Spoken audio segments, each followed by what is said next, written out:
Drop it. Assalamualaikum warahmatullahi wabarakatuh. Perkenalkan, nama saya Aisyah Gusti Hanifa, NIM 2011211010 dari Ilmu Kesehatan Masyarakat, Fakultas Kesehatan Masyarakat, Universitas Andalas. Baiklah, kali ini saya akan menerangkan tentang meningitis. Apa itu meningitis? Meningitis adalah kondisi ketika terjadi peradangan atau inflamasi pada selaput otak atau meningen. Pada kondisi ini, infeksi dan peradangan terjadi pada bagian meninges.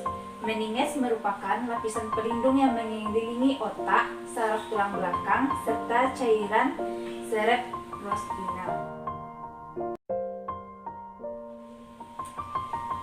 Selanjutnya, apa saja yang menyebabkan penyakit meningitis?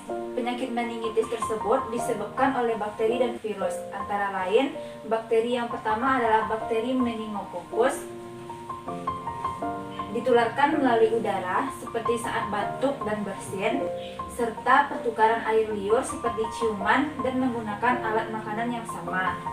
Yang kedua ada bakteri pneumococcus, yang mana bakteri memasuki aliran darah dan melakukan perjalanan ke otak dan sumsum tulang belakang, menyebabkan meningitis.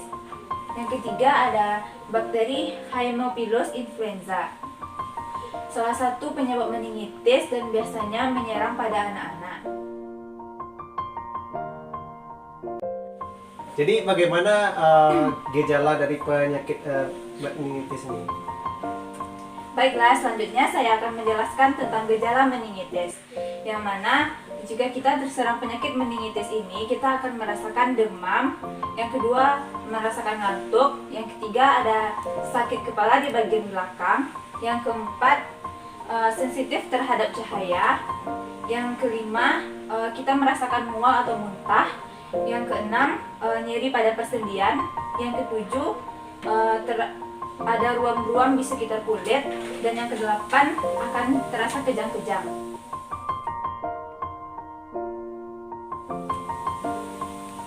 Selanjutnya saya akan menjelaskan proses meningitis.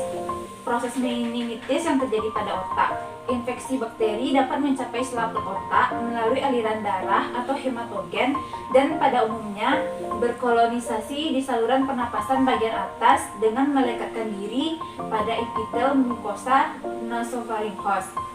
Selanjutnya, setelah terhindar dari sistem komplement host dan berhasil menginvasi ke dalam ruang intravaskuler, bakteri kemudian melewati SDO dan masuk ke dalam CSS.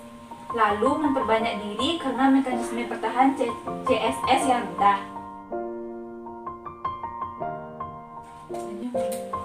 Kalau penularannya bagaimana?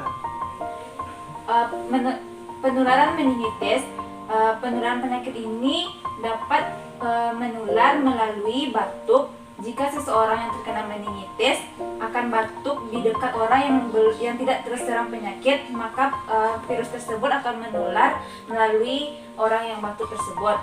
Yang kedua ada bersin. Orang yang terkena penyakit meningitis akan menularkan virusnya melalui bersin, melalui udara yang virusnya tersebar di udara ketika bersin. Yang ketiga, meningitis ini dapat menyebar melalui penggunaan peralatan mandi bersama atau peralatan makan. Jadi, seseorang yang terkena meningitis dilarang untuk memakai peralatan rumah yang bersamaan dengan orang yang tidak terkena meningitis.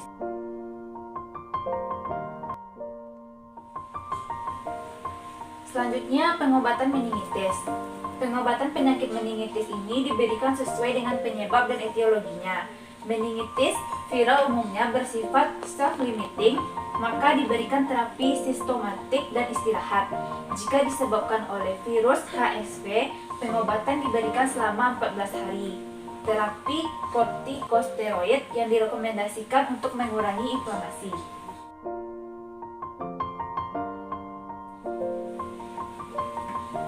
Jadi apa saja cara pencegahan penyakit ini? Baiklah, saya akan menjelaskan tentang pencegahan meningitis.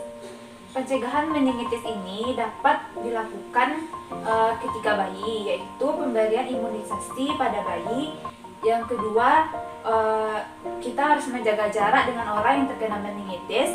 Yang ketiga, budayakanlah hidup bersih seperti rajin cuci tangan ataupun yang lainnya.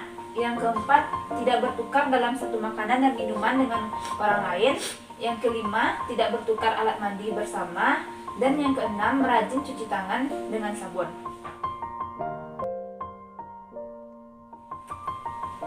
Sekian yang dapat saya sampaikan tentang penyakit meningitis. Apakah saudara paham terhadap apa yang saya sampaikan?